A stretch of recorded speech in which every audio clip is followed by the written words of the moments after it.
Assalamualaikum warahmatullahi wabarakatuh. Hai, perkenalkan nama saya Angke Dwi Wulandari, NIM 6201111014, kelas PJKR 3B Universitas Negeri Medan. Kali ini saya akan menyampaikan materi tentang pendidikan kesehatan tingkat sekolah menengah atas atau SMA. Nah, tugas ini untuk memenuhi mata kuliah pendidikan kesehatan. Nah, untuk lebih lanjut, materi apa saja yang ada dalam tingkat SMA ini? Berikut video. Oke, kita masuk materi yang pertama, ialah pergaulan sehat. Ada dua macam pergaulan, yaitu pergaulan sehat, yang berarti interaksi yang dilakukan oleh individu dengan individu atau individu dengan kelompok dengan normal, baik jiwa, tubuh, dan kehidupan sosialnya. Pergaulan tidak sehat disebut juga dengan pergaulan bebas, yaitu proses bergaul dengan orang lain terlepas dari ikatan yang mengatur pergaulan. Yang kedua, dampak pergaulan tidak sehat. Yang pertama, pergaulan bebas. Di sini bisa diartikan pergaulan bebas ini tidak memandang teman yang baik atau yang buruk, semua ditemani tanpa bisa memilah. Kita tidak bisa langsung menilai orang yang baik itu belum tentu jahat, dan orang jahat itu belum tentu baik. Jadi, dari situlah awalnya pemikiran bodoh dari generasi-generasi muda kita, sehingga terjerumus dalam pergaulan bebas. Poin yang kedua yaitu ketergantungan obat. Ini juga salah satunya, generasi muda sekarang lebih suka ke klub-klub malam untuk joget-joget nggak jelas, ataupun minum-minum obat, entah minum-minuman keras. Nah, disitulah yang bisa merusak sel-sel yang ada dalam otak dan tubuh, yang bisa merusak generasi muda bangsa. Poin yang ketiga, konsumsi obat-obat terlarang. Itu tadi narkoba contohnya. Poin keempat, menurunnya derajat kesehatan dikarenakan dengan obat-obat terlarang. Poin kelima, meningkatkan kriminalitas. Nah, jika kita sudah kecanduan narkoba dan obat-obatan terlarang lainnya, kita bisa buat kriminal, kita bisa maling, bisa mencuri, dari mulai kerabat terdekat yaitu keluarga. Poin selanjutnya, meregangkan hubungan keluarga. Nah, itu tadi. Dengan meningkatnya kriminalitas, karena dia kecanduan dengan narkoba, dia rela mencuri barang-barang yang ada di rumahnya. Poin yang selanjutnya, menyebarkan penyakit. Itu disebabkan dari pergaulan bebas. Dan yang terakhir, menurunnya prestasi. Karena generasi yang sudah kena dengan obat-obat terlarang pasti tidak bisa berprestasi, karena fungsi otak itu tidak berfungsi dengan baik lagi. Pencegahan yang bisa dilakukan untuk diri kita sendiri yaitu pembentukan jati diri yang utama adalah dari lingkungan, bisa dari lingkungan keluarga ataupun lingkungan sekitarnya. Remaja yang sudah masuk ke dalam lingkungan yang salah akan sulit sekali untuk kembali ke dalam lingkungan yang baik.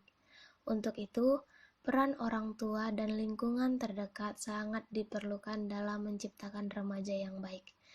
Ini tugas pokok orang tua untuk mengawasi anaknya. Kita tidak bisa menganggap dia bisa jaga diri, itu salah. Kita harus tetap mengawasinya dan memantaunya.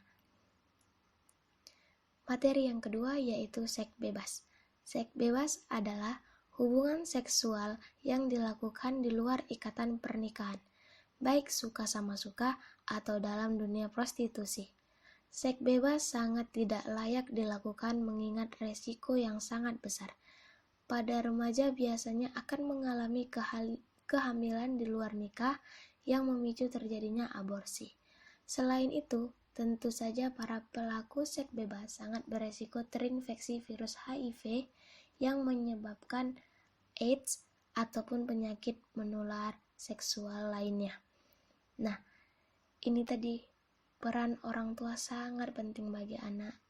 Jangan sampai mereka masuk atau terjebak dalam dunia seks bebas terutama. Karena itu bisa membahayakan diri dia sendiri dan keluarga ataupun orang sekitarnya.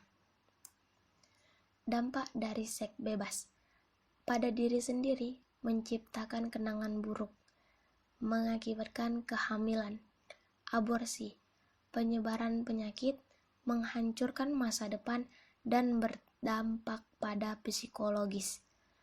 Nah, itu sudah pasti dialamin bagi mereka yang sudah melakukan seks bebas. Itu pasti kenangan buruk bagi mereka jika mereka sudah berubah menjadi yang lebih baik. Mengakibatkan kehamilan itu so pasti, apalagi aborsi itu dosa besar, dan penyebaran penyakit bisa menghancurkan masa depan mereka. Dan dampak pada keluarga akan menanggung malu, orang tua kecewa teramat besar kepada anak, pelaku dan keluarga akan dikucilkan dan nilai rendahan. Itu tadi didikan dari keluarga, didikan dari rumah, itulah didikan pertama bagi seorang anak. Jadi, orang tua harus menanamkan pelajaran-pelajaran baik kepada anak supaya mereka tidak terjerumus ke dalam hal-hal yang buruk. Pencegahan seks bebas.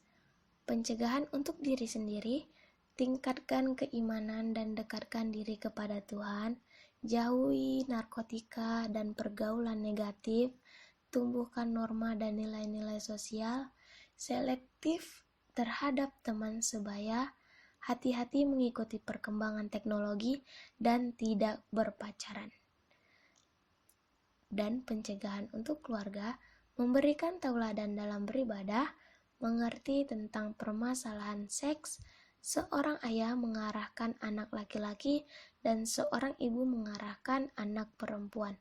Dalam menjelaskan masalah seks, tanamkan etika memelihara diri dari perbuatan maksiat dan membangun sikap saling percaya antara orang tua dan anak.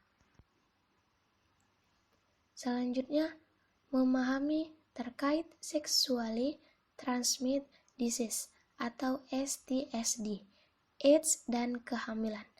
Pengertian STSD ialah infeksi menular seksual. Berbagai infeksi yang dapat menular dari satu orang ke orang yang lain melalui kontak seksual atau infeksi yang disebabkan oleh bakteri, virus, parasit, atau jamur, yang penularannya terutama melalui hubungan seksual dari seseorang yang terinfeksi kepada mitra seksualnya. Pencegahan STSD.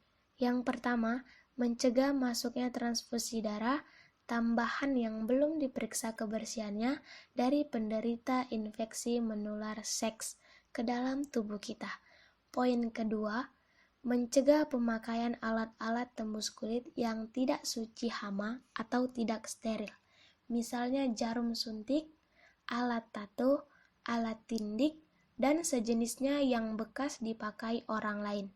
Poin ketiga, meningkatkan keimanan dan ketakwaan dimulai dari diri sendiri dan keluarga sehingga terbentuknya masyarakat yang religius. Poin keempat, menutup tempat-tempat prostitusi dan pelacuran terselubung. Dan yang terakhir, menjaga kebersihan pakaian dalam dan toilet umum. Pesan untuk pemerintah, semoga mereka bisa menjalankan tugasnya dengan amanah, dengan menutup tempat-tempat prostitusi dan klub-klub malam agar generasi-generasi muda bangsa tidak hancur sia-sia. Mereka orang tuanya disekolahkan supaya mereka itu menjadi anak yang baik dan menjadi generasi yang baik juga untuk bangsa ini. Jangan pula negaranya sendiri yang merusaknya. Yang kedua, AIDS. Pengertian AIDS adalah singkatan dari Acquired Immune Deficiency Syndrome. yaitu penyakit yang disebabkan oleh virus HIV. Penyakit ini bukan penyakit keturunan atau diwarisi. Ia menyerang kekebalan tubuh, yaitu sistem pertahanan alami tubuh, sehingga serangan organisme penyakit.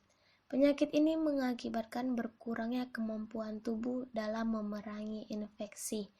Nah, salah satu penyebaran paling cepat dari penyakit AIDS dan HIV ini itu melalui hubungan seks bebas.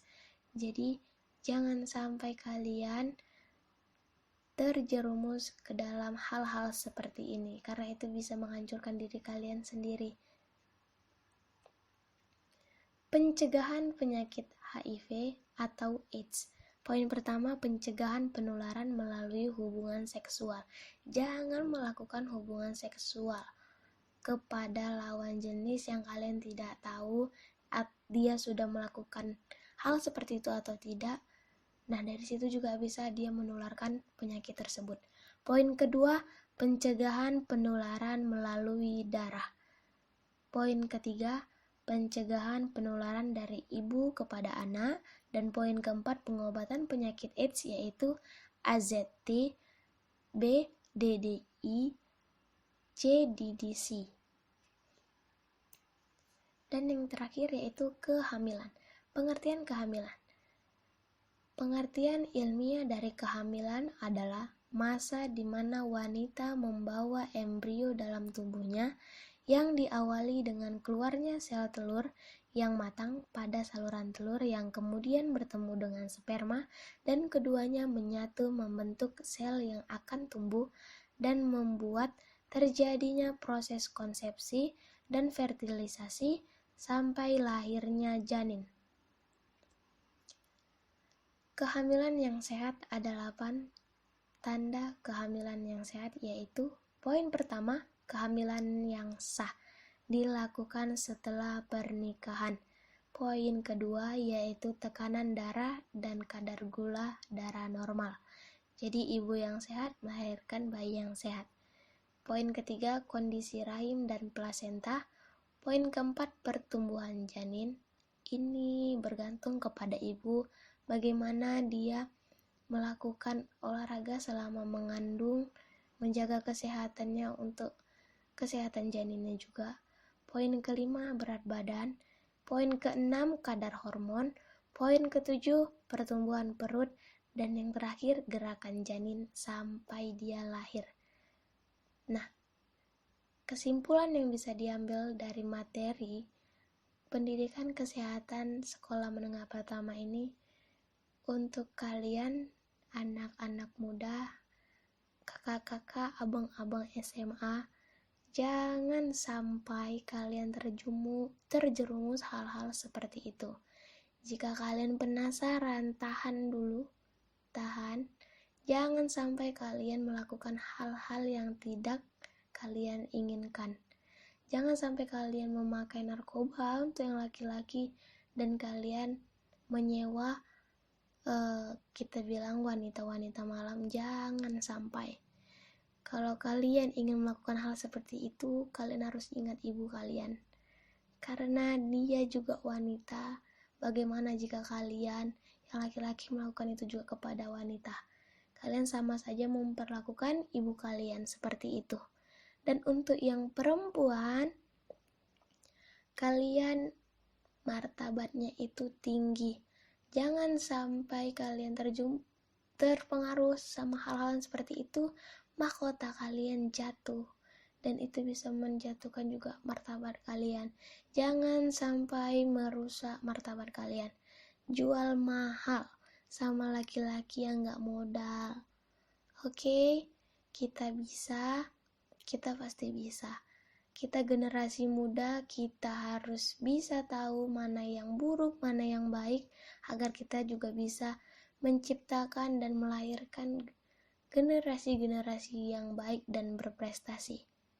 Sekian video yang dapat saya paparkan. Apabila ada pengajaran yang bisa diambil, ambil baiknya, buruknya jangan diikuti. Semoga bisa berguna untuk kakak-kakak SMA dan abang-abang. dan orang-orang lain sekitarnya. Apabila ada kesalahan dari penyampaian saya atau materi saya minta maaf. Wabillahi taufiq wal hidayah. Wassalamualaikum warahmatullahi wabarakatuh.